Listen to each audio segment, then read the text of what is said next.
All right, you've been podcasting for a while now, and now you're ready to finally monetize that podcast, but you want to do it with ads from brands.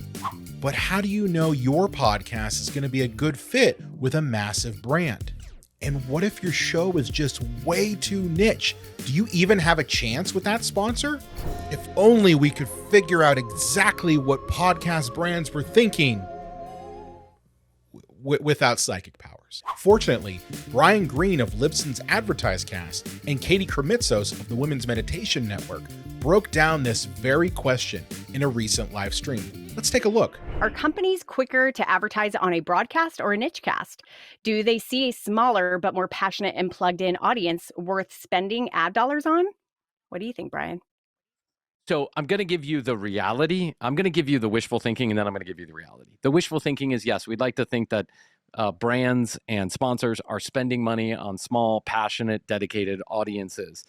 But that is not what the numbers say. The numbers say that the big brands and the advertising agencies tend to stick to the top podcasts because let's think about this from an agency standpoint or a sponsor standpoint. If I can buy if I have a budget of $10,000 and I can buy 1 million downloads on, podcast, Big Bad Podcast A in one IO and reach the audience that I need to reach, or I can buy it with 20 IOs and reach the audience that I need to reach, I'm going to buy it with one, all things being the same. So the reality is that sponsors are tending to, the trend is to look at smaller buys with bigger numbers rather than bigger buys with smaller numbers.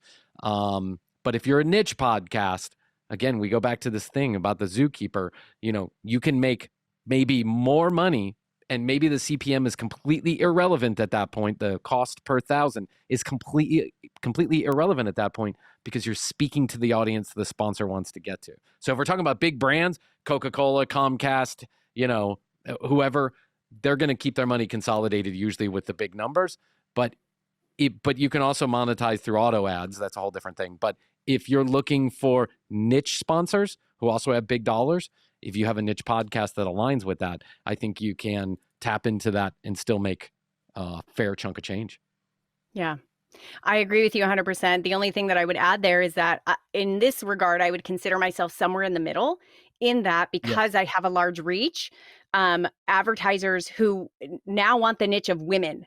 And the benefit of having women as a niche, even though that's a broad niche, but it's still a niche, is that women typically are the big buyers of the families, right? So there are a lot of brands that come to me because they know if I go to Brian's show, I'm going to get this mixture. I don't know what your men to women ratio is, but I'm going to get a mixture versus. Okay. Women. So, oh, really? Okay. But I can get 56% versus. Yeah. Versus if I go to the Women's Meditation Network, I can get 95%. And I know I'm going to get exactly like if I'm going to make this big ad buy, I know I'm getting a majority of my listenership right there on that buy. So so it's sort of like a mixture of the two. And yes, I think you do have I think as a niche podcast, you definitely have to be more proactive to finding the sponsors. Like you can't just rely on the agencies to bring them to you. Like you really have to be proactive to finding and attracting the sponsors who would want exactly what you want. And then creating, I think, kind of out of the box, more creative sponsorship opportunities that work for everyone. So. Yeah, I don't disagree. You're so right about this. Women is a niche, even though it's a huge niche. It's a niche, and oftentimes sponsors are looking for that female mix because that's just a traditional buying pattern that's been around forever and ever. Amen. Fantastic info.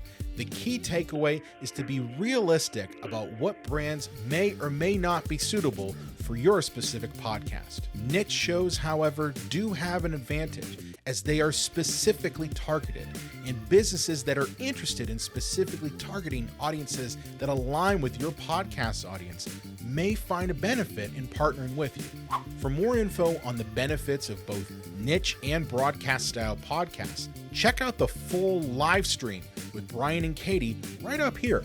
I'm Brian Coddington from Libsyn, and remember, keep podcasting.